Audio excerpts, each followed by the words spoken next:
paz do Senhor Jesus, eu espero que você esteja bem.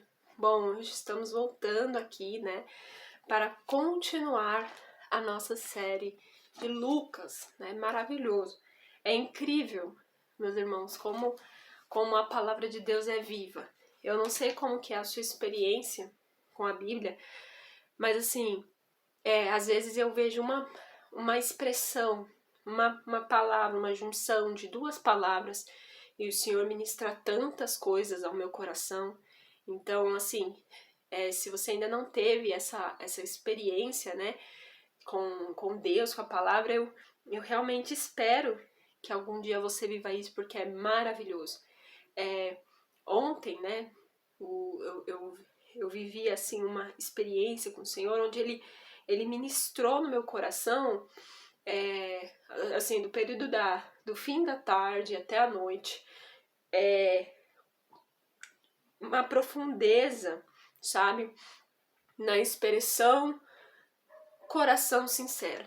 Então, o Senhor me levou para alguns salmos, o Senhor me levou para Atos, né, na pregação da minha igreja.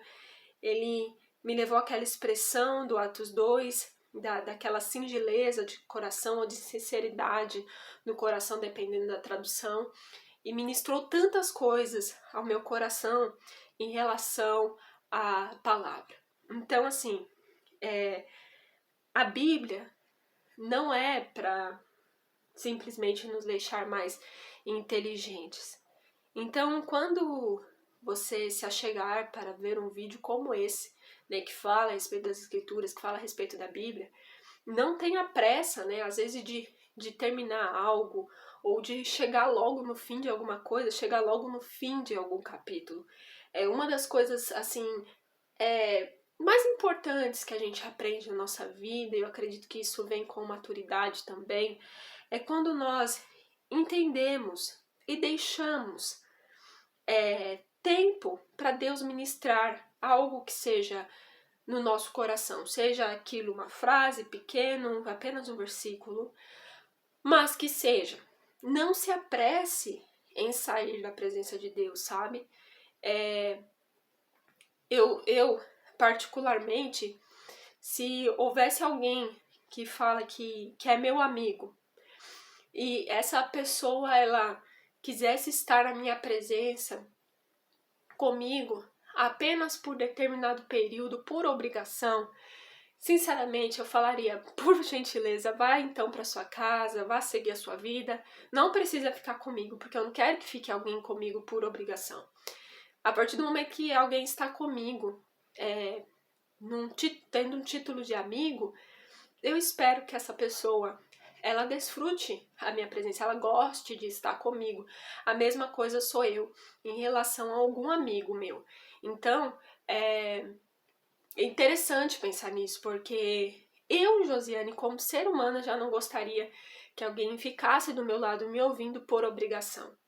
E imagina Deus, né? Então, muitas vezes a gente marca determinado horário com Deus, né? Então, tipo assim, eu vou orar das 6 às 7 da manhã.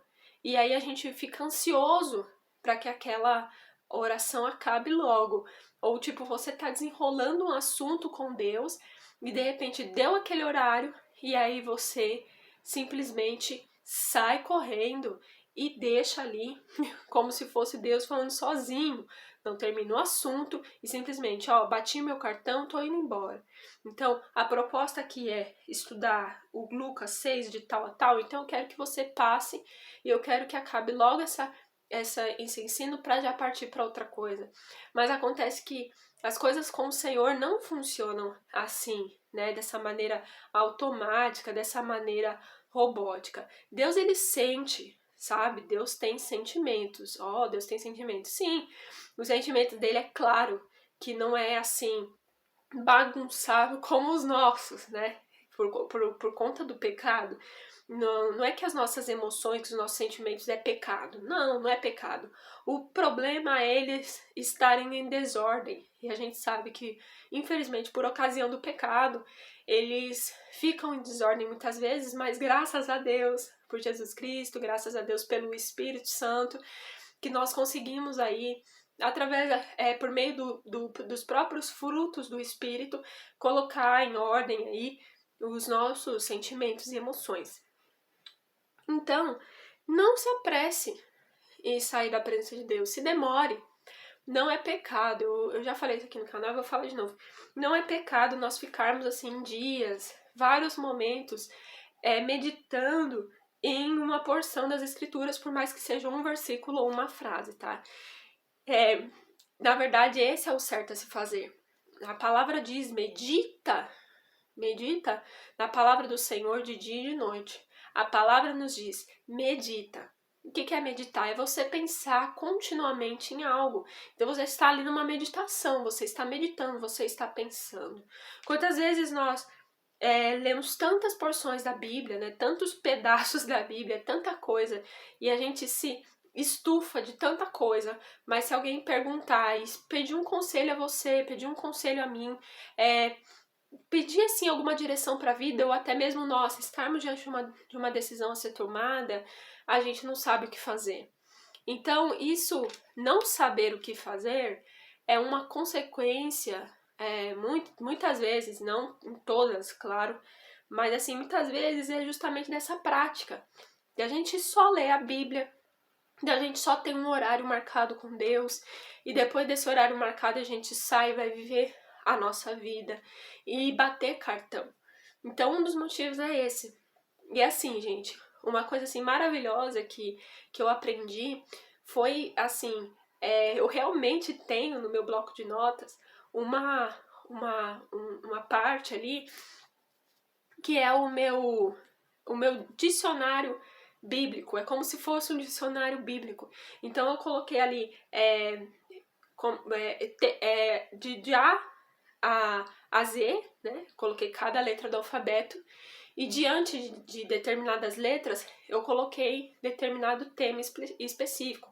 Por exemplo, amor, ansiedade, obediência, sabe? Vários temas específicos que eu sei que são remédios para a vida cristã, que eu sei que são direções de Deus para minha vida, que são respostas de Deus para mim.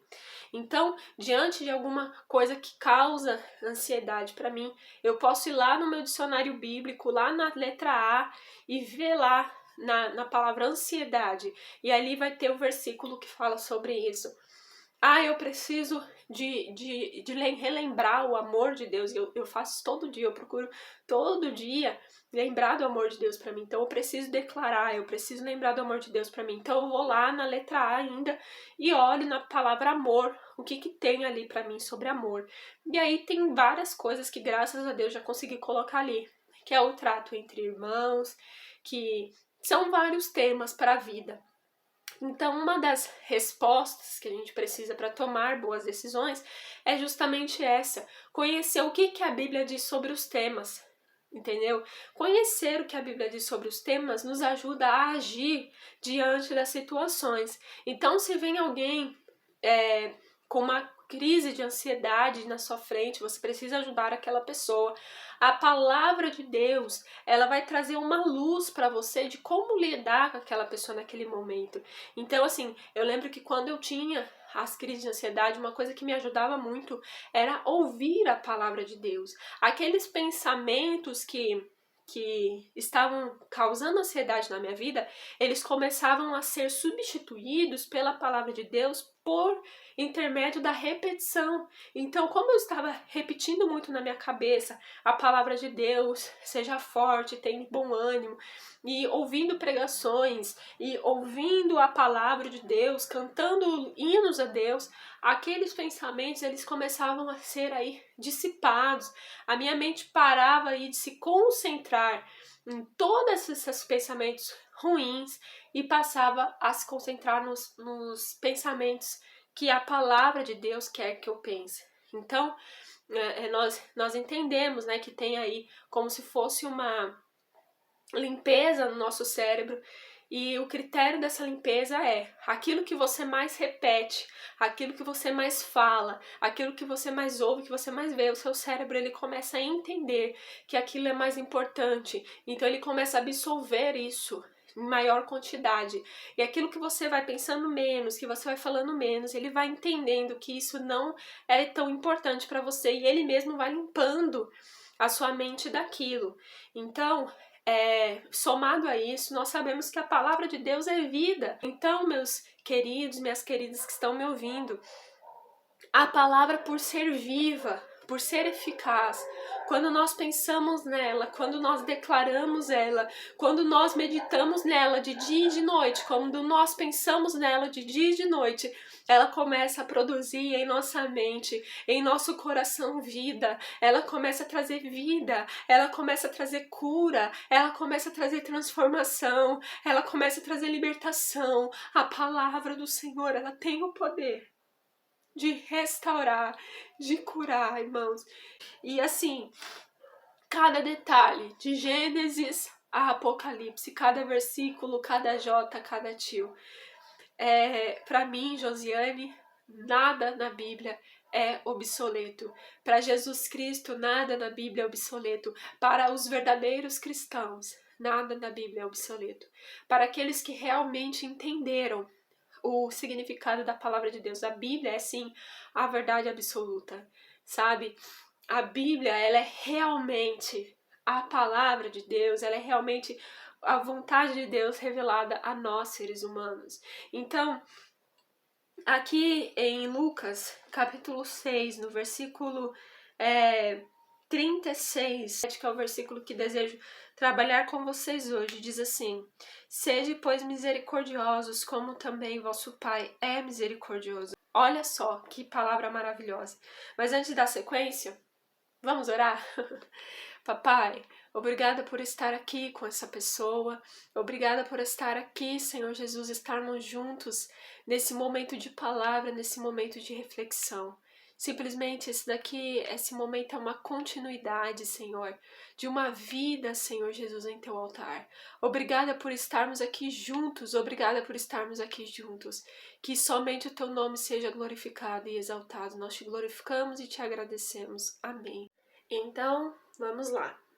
Aqui em Lucas, no capítulo 6, no versículo 36, diz assim: sede, pois, misericordiosos, como também vosso Pai é misericordioso.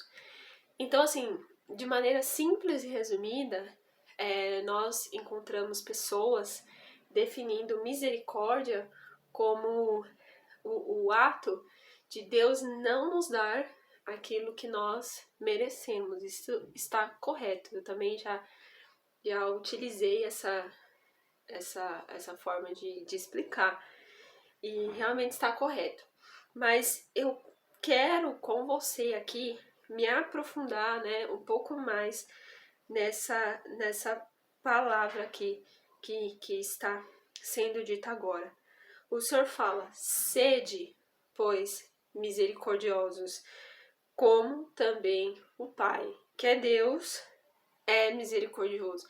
Então você observa que aqui nós temos mais um mandamento. Então, se você tem acompanhado os vídeos no canal, você vai observar que nós já conversamos aqui sobre diversos mandamentos que estão nas Escrituras. E alguns mandamentos até esquecidos, como esse daqui. Não por todos, né, mas por muitos, esse mandamento aqui está esquecido. Graças a Deus, eu consegui estudar sobre misericórdia e observar nas escrituras a respeito desse tema. E assim, quando você olha nas escrituras, existem várias passagens que vão falar sobre a misericórdia. Existem vários momentos da Bíblia que vai falar sobre a misericórdia. E eu quero me atentar com você justamente nessa parte do texto que diz assim: como também vosso Pai é.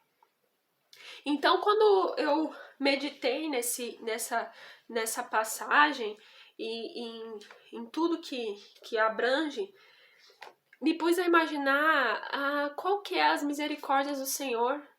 As misericórdias do Senhor se renovam toda todo dia, ela não se acaba. Todo todo momento que você precisar da misericórdia de Deus, ela está lá.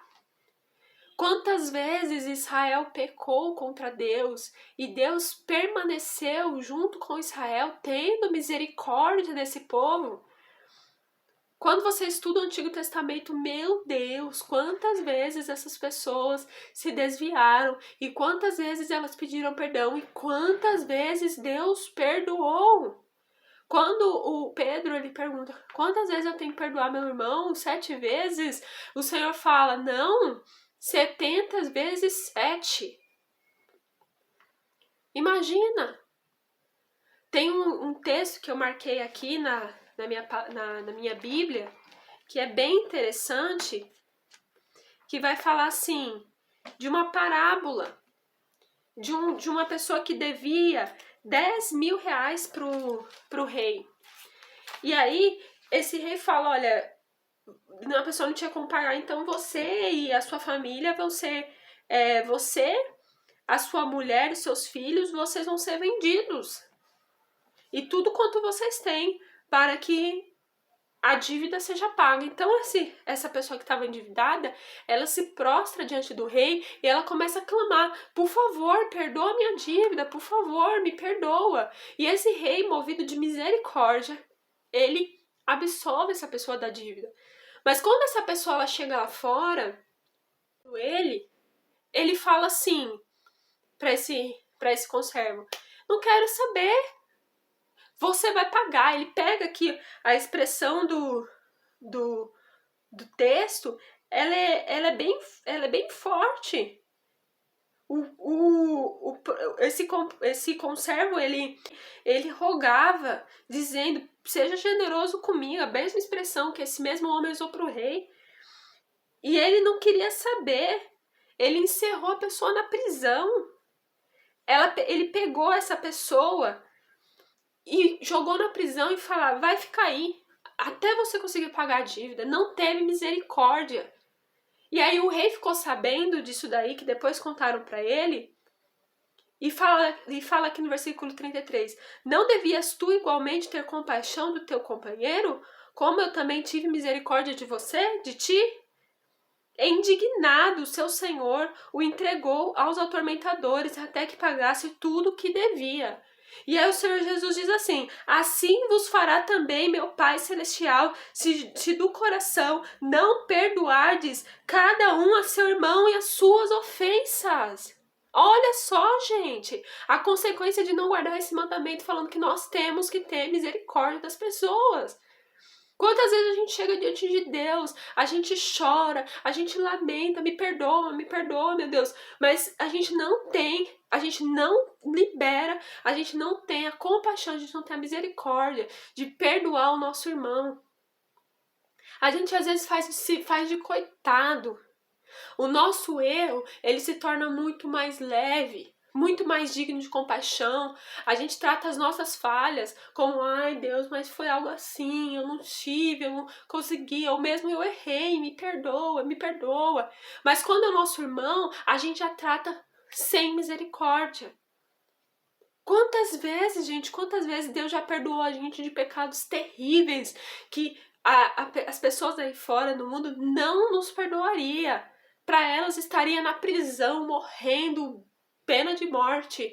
E o Senhor vai lá e nos perdoa. E às vezes algum irmão na igreja tirou a cadeira do lugar que eu pus na cadeira naquele lugar, e aí aquele irmão vai e tira a cadeira do lugar, e eu não perdoo esse irmão, eu fico com raiva desse irmão, eu não tenho misericórdia por uma coisa vã. Não tenho misericórdia, bato meu pé, não perdoo, não perdoo, não perdoo. Tem gente que fala, eu já ouvi pessoas falarem pra mim, eu perdoei, mas não olho na cara. Eu perdoei, mas não passe na minha frente, que eu não quero saber nunca mais dessa pessoa. Que perdão é esse? Que tipo de perdão é esse? Que você fala que você perdoa, mas você não olha mais na cara da pessoa. É assim que Jesus faz com a gente? Jesus faz desse jeito com você? Jesus fala assim, olha, eu te perdoo, mas você não olha lá na minha cara. Você já não vem orar, você não vem querer apresentar aquele louvor lá que você gosta de cantar com a sua pastinha, que eu não vou receber coisíssima nenhuma. Eu não vou, ó, eu já te perdoei, tá? Mas eu não vem cantar pra mim, não. Porque eu não quero nem ouvir sua voz. Eu não quero nem te ver pintado de ouro na minha frente. É ter misericórdia, como Jesus teve misericórdia. Jesus, ele teve uma misericórdia que ele se movia de íntima compaixão. Jesus, ele teve uma misericórdia, meus irmãos, que ele se colocava na dor do outro. Ele via alguém sofrendo, ele via alguém que perdeu um filho, que perdeu alguém, e ele tinha compaixão. Meus irmãos, que tenhamos a misericórdia que Jesus tem. Teve um dia que eu participei de um momento de agradecimento em uma determinada igreja. E aí, naquele momento, uma moça se levanta e vai até a frente. E tadinha, ela começou ali a chorar, porque ela tentava muito ser mãe, né? Tinha ali problemas para ser mãe. E ela havia perdido o bebê dela, né? E ela falou, eu mesmo sofrendo, eu quero agradecer ao Senhor. E ela chorou tanto, tadinha, que ela não conseguiu terminar de contar o testemunho. E se assentou. Exatamente após essa moça se assentar, uma outra irmã se levantou, com um sorriso de orelha a orelha. Eu quero agradecer a Deus, porque o meu neto nasceu, um menino saudável, você vê que é uma criança saudável, você vê que a mãe do meu filho, ai, a mãe teve o filho, e eu tô muito feliz e tal, e ele nasceu, e aí tá lá, a criança mais linda, e nananã, e nananã, e nananã, pula, pula, e sentou. E a mocinha ali sentada à frente dela ainda chorando. Irmãos, eu realmente acredito que a misericórdia dos irmãos, a misericórdia que nós sentimos com as pessoas, ela na Bíblia tem vários significados, sabe? Na Bíblia você vai ver vários significados para misericórdia, vários significados. Então, assim, tem nos originais você vai ver aquela íntima compaixão de alguém, o você ter misericórdia, se ter o seu coração compadecido, ter o seu coração de uma maneira que vê alguém sofrendo e você sente que aquela pessoa sofreu. A misericórdia de perdoar, sabe? Alguém falhou com você e aí você vai, não, tudo bem, deixa pra lá, não vou dar o que você merece. Vamos deixar pra lá, compaixão, misericórdia, ok, vamos seguir a vida, tá tudo bem. Eu acredito que é em cada detalhe, cada uma desses exemplos, sabe? Que nos tornemos pessoas de fato misericordiosas. Desde escolher perdoar alguém, porque esse alguém falhou com a gente, e por mais que essa pessoa de jeito nenhum você encontre razão para essa pessoa ter tratado você assim, deixa aí, liberar, ter misericórdia, alguém implorar nos seus pés pedindo perdão e você perdoar. E mesmo se essa pessoa não te pedir perdão e for, sabe, se o Senhor te conduzir a pedir perdão por uma coisa que você nem fez, que você nem entende que você fez, mas ter misericórdia. Ter misericórdia para orar, ter amor, né? Para ter misericórdia, para olhar para uma moça como essa mocinha que foi ali na frente chorando e falar: eu não vou contar meu testemunho tão alegre agora. Eu vou sentar ao lado dela e vou abraçar ela. Eu vou orar por ela. Em outra ocasião eu conto o meu testemunho do meu neto lindo, saudável, incrível, da minha nora, do meu filho incrível, maravilhoso, que teve um filho, que não sei o quê, que tá saudável, que tá em casa, que só... Não, depois eu conto isso. Ter tato. Ter misericórdia das pessoas. Dá pra esperar um pouquinho pra me contar essa bênção maravilhosa. Agora eu acho que é melhor eu cuidar dessa minha irmã. Ela não tá bem. Irmãos, espero que você fique com Deus. Você fique com Deus. E que esse vídeo tenha movido os nossos corações a sair daqui e meditar mais a respeito dessa palavrinha misericórdia, que é um mandamento que precisa ser cumprido também. Se tivermos misericórdia, conforme no Sermão das Bem-aventuranças, se tivermos misericórdia das outras pessoas, também receberemos misericórdia. Eu tenho certeza que cada um aqui precisa de misericórdia. Beijo, beijo e até mais.